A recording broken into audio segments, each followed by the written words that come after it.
All right. I will admit, maybe in trying to go against the hysteria coming out of Washington and London, I went a little too far, and maybe I was a little too extreme in my pronouncements as well. Putin certainly is not going to, start World War III and go and, conquer all of Ukraine or anything like that, as I have said in the past. But I think that it's been my position that he wouldn't do anything, that absolutely nothing would change. And to be honest, almost nothing has changed. But I need to be honest. I need to reflect when I'm not 100% right. Recognizing the Donetsk and Luhansk People's Republics is not nothing. It's something. It's a gesture. It's not starting a war. It's not reconquering Ukraine and integrating it into a neo-Soviet Union. In fact, if you listen to Putin's speech today, he didn't sound too fond of the Soviet Union. He sounded like essentially a lot of modern problems that Russia's dealing with are the result of Stalin and Lenin, who, for those of you not too familiar with history, Stalin and Lenin, pretty prominent guys in the Soviet Union. But I don't want to get off on a tangent about those two fellows in particular. I might come back to them later. But today was a huge day. This is the first real Russian reaction to everything that's been going on and everything that the West has been saying for the past 3 months.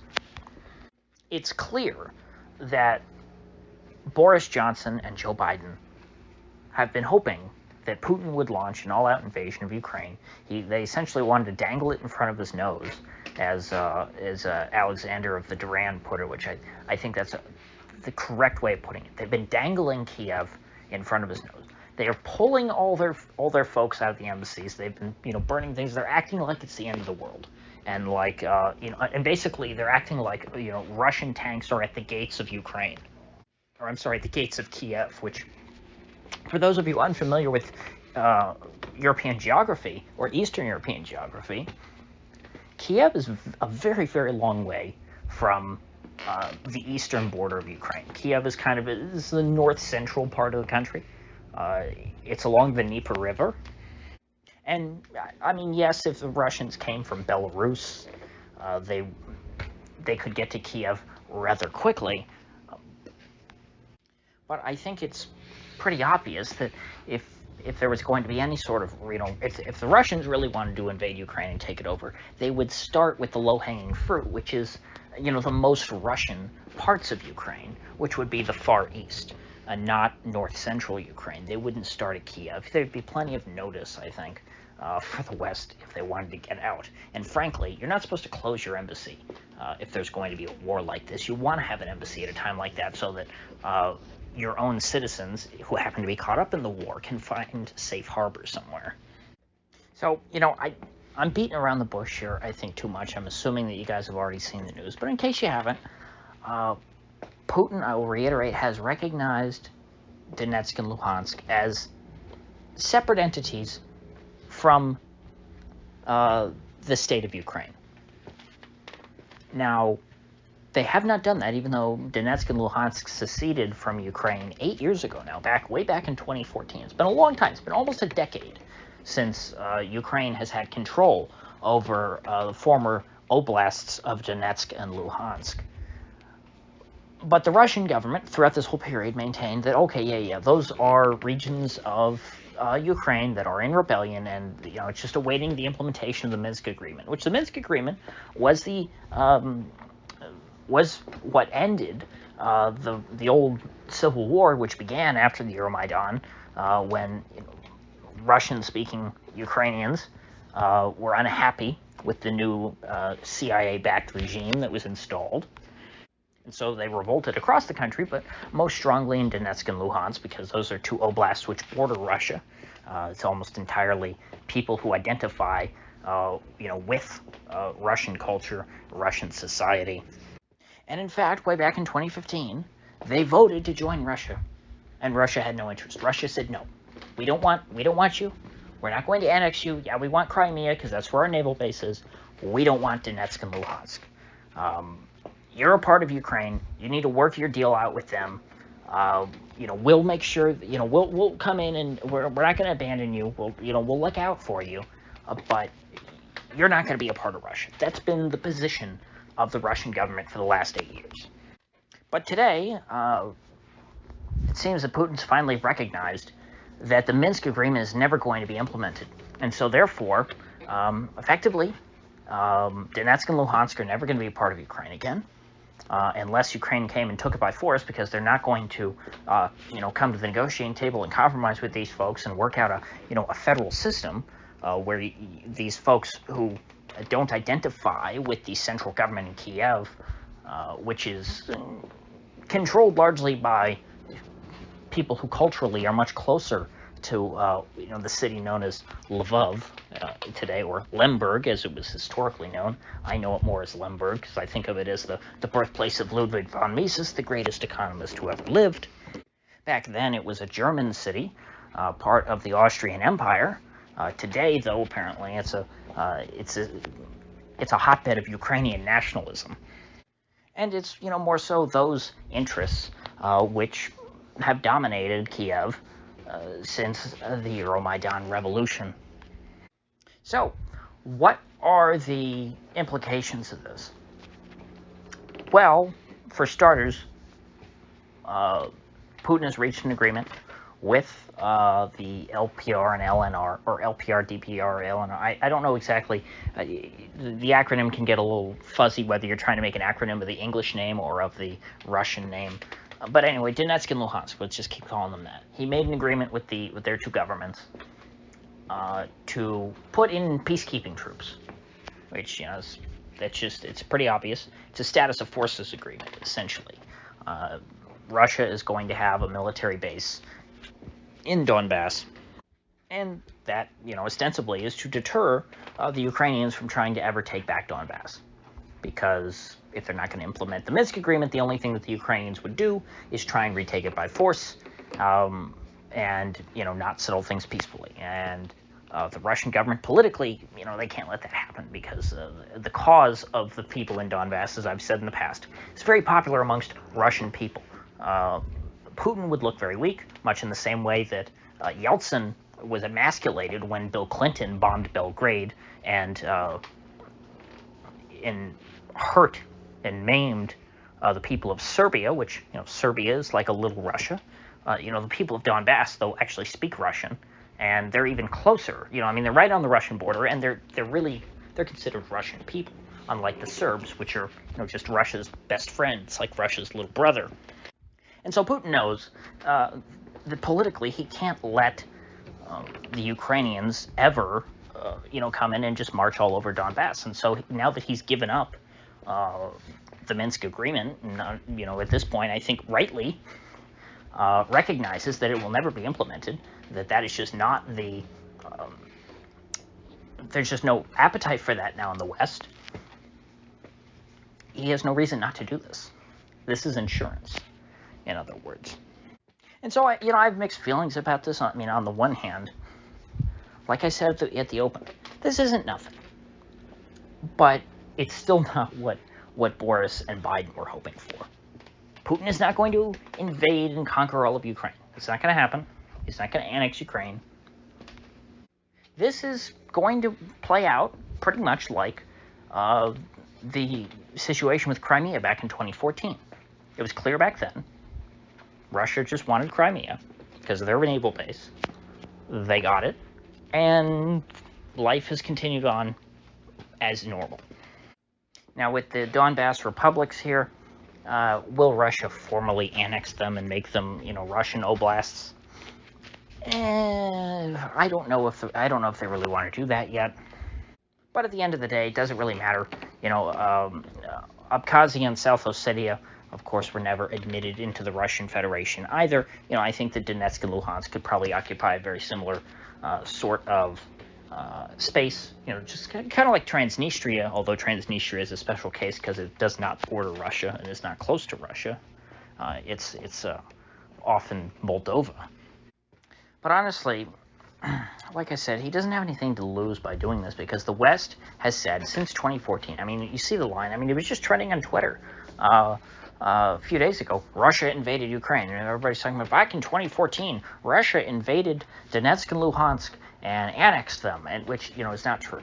I mean, I've gone over it many times on this channel. That's not what happened. But if that's what they want to say, if that's what they believe, and if that's their line, then Putin doing this should not change anything. Because as far as they're concerned, Putin annexed Donetsk and Luhansk back in 2014 and has been occupying it ever since. So him sending in troops now and saying, okay, I recognize these guys, okay, they're not a part of Ukraine, that should change nothing. Which is weird. It's like, why are you introducing new sanctions? If you're saying that Russia's been doing this all along, how are you going to add on additional sanctions? Doesn't make any sense. Jack Posobiec put out a pretty interesting map, which I think is quite prescient on his Twitter account recently, and it was a map of language in Ukraine. It had blue, pink, and red. Red were Russian speakers. Majority was exclusively Russian. Pink was mixed, people speak Russian and Ukrainian, and then blue was people just speak Ukrainian. And he drew a line between the mixed and the Russian section. And on the Russian side, it said sanctions. On the mixed side, it said war, which is basically saying that, if Russia goes in and tries to interfere, invade, occupy, whatever you want to say, parts of Ukraine, which are Russian in their entirety, that don't have really anybody who likes the Ukrainian government in them, it's going to be very hard to muster an effort to go to war over that. But if they invade a part of Ukraine that has a lot of Ukrainian people who don't want to be occupied by the Russian government and prefer the government of Kiev to the government of Moscow, then we could have a war on our hands. And of course, Kiev itself is in that pink area, and so we're not going to have World War III over this. Putin knows there's not going to be World War III over this. It costs him really nothing to take this step, but it gets him it benefits him a lot domestically. The people of Russia are going to greatly appreciate seeing Putin stand up for the people in Donbass when all this is going on.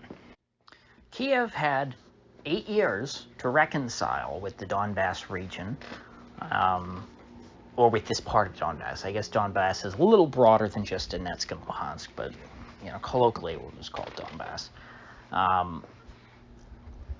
And they chose not to. They had all this time. They could have reintegrated them. They could have given them, the concessions that they wanted. Obviously, Donbass was a part of an independent Ukraine from 1991 all the way until 2014. Obviously, somewhere along the way, something happened that made them no longer content with that arrangement. The Kiev government could have rectified that. They could have brought them back in. And they didn't. So what does this mean? There's not going to be World War III today. There's not going to be World War III tomorrow. Russia is not going to annex Ukraine.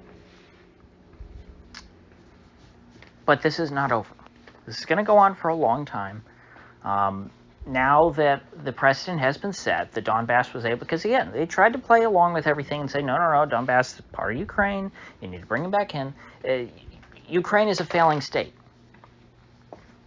They could have reorganized, they could have unified themselves, they could have made peace with the, Ukraine is not an ethnically unified country. If they want an ethnically pure Ukrainian nation state where nobody speaks Russian and nobody, likes Putin and nobody likes Russian culture, they're going to have to lose a lot of territory. It's just, they're not going to exterminate the Russian people in Ukraine.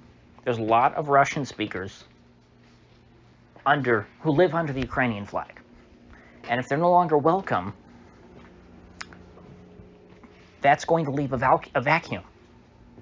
And Russia, ultimately, over time, is going to have to fill that vacuum, even if only reluctantly. Which, honestly, this appears to be very reluctant to me. 8 years is a long time. And it's only because of the incompetence and the, there's no other way to put it. It's the incompetence of Western leaders that this has happened.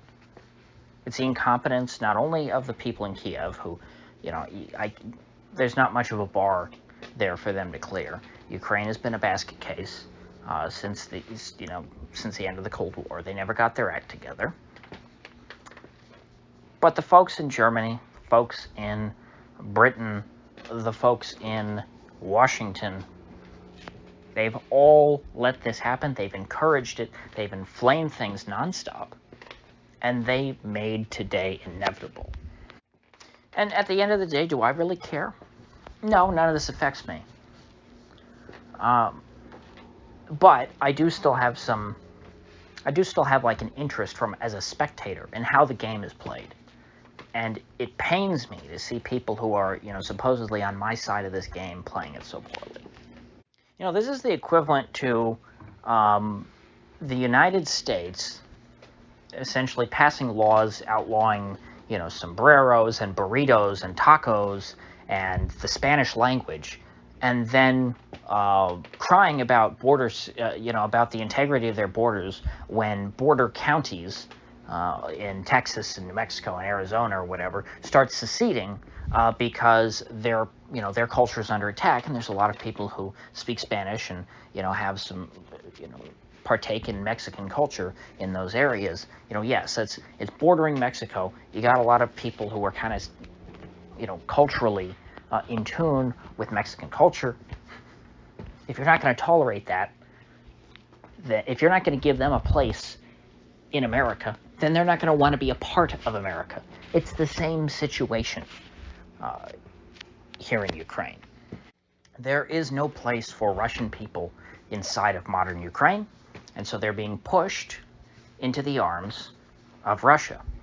And Russia doesn't want them. They do not gain anything from holding these territories. There aren't great resources or whatever in eastern Ukraine that the Russian government wants to get. It's not like there's a bunch of oil in Donbass that I know of. Russia has plenty of its own oil, frankly. These regions are going to be a drain on them.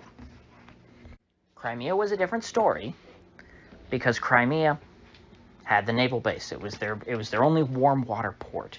In the winter, Russia would not have a navy if they did not annex Crimea. That's very easy and straightforward to understand. But Donbass, they have no use for it. They're only accepting this position as the caretaker of this region because it became clear to the Russians that Kiev is abandoning them forever. And why? I guess just to maintain the narrative that, Putin is a madman who can never be dealt with and can never be reasoned with. Say what you will. I don't like Putin or his government. I would not want to live under it. If I were a Russian citizen, I assure you, I would not be a fan of Putin. He's no libertarian, I'll put it that way. But he's a reasonable and measured person. He's somebody who can be dealt with, who can be negotiated with. There's no reason that this had to happen. I can't stress that enough. And it's really sick how the Western foreign policy elite kind of get off on this. Because to them, this just confirms everything that they've been saying for years. Oh my gosh, look, he finally did it. He did it. And, in the end, they're the only ones who want this to happen. Well, other than the people of Donbass who voted to join Russia back in 2015, which Putin has still not said. I mean, he's pretty close to doing it, but he's still not, formally admitting them to the Russian Federation. That's not happened yet. He's just recognizing that they're separate from Ukraine. But I would be surprised if, within a year or two, they're not admitted as Russian oblasts. Now, the good news is anybody hurt by this move? No. Nobody's hurt by this. There's nobody, it's not like Russia is conquering people who don't want them around. It's the opposite. These are people who have wanted to be a part of Russia, and now they're a little closer to Russia. They at least now will have diplomatic relations with Russia. but they're not Ukrainian people who are going to be oppressed, or there's not going to be Holodomor 2.0 or something like that.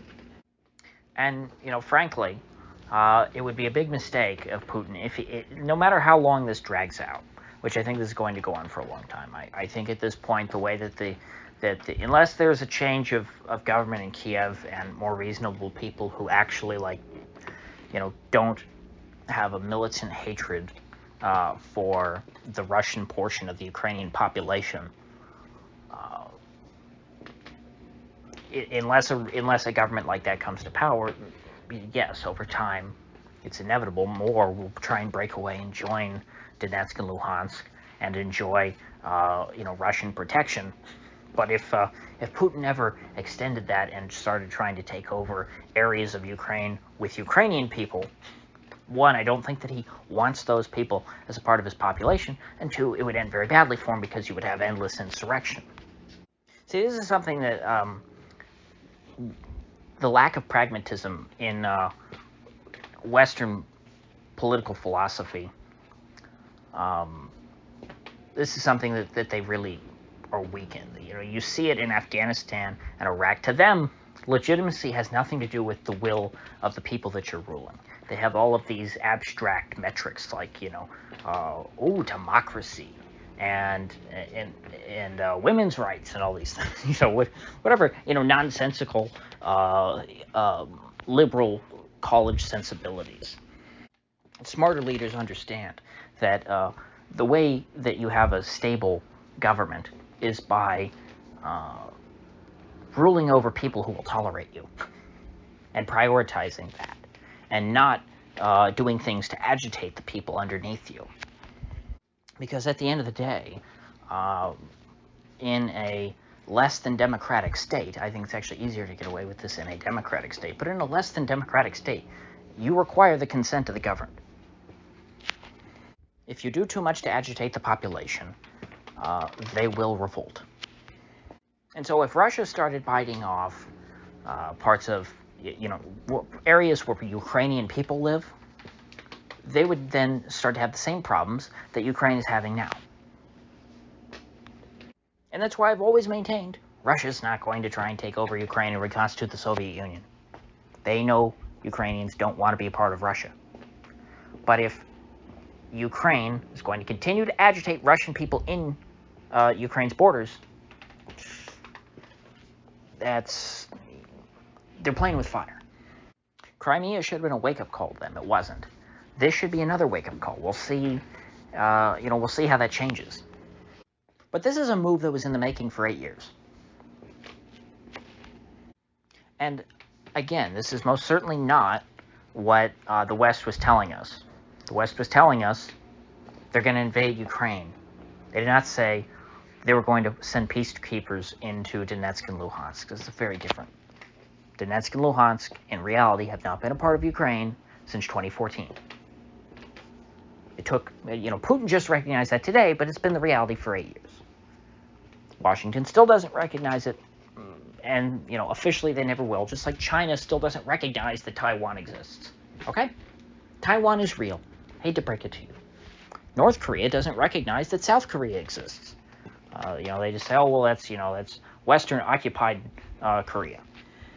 Okay, call it whatever you want, but they don't fly the Ukrainian flag. Zelensky is not the president there. Xi is not the president in Taiwan. And life will carry on as normal. So, with that said, I will see you folks back here tomorrow.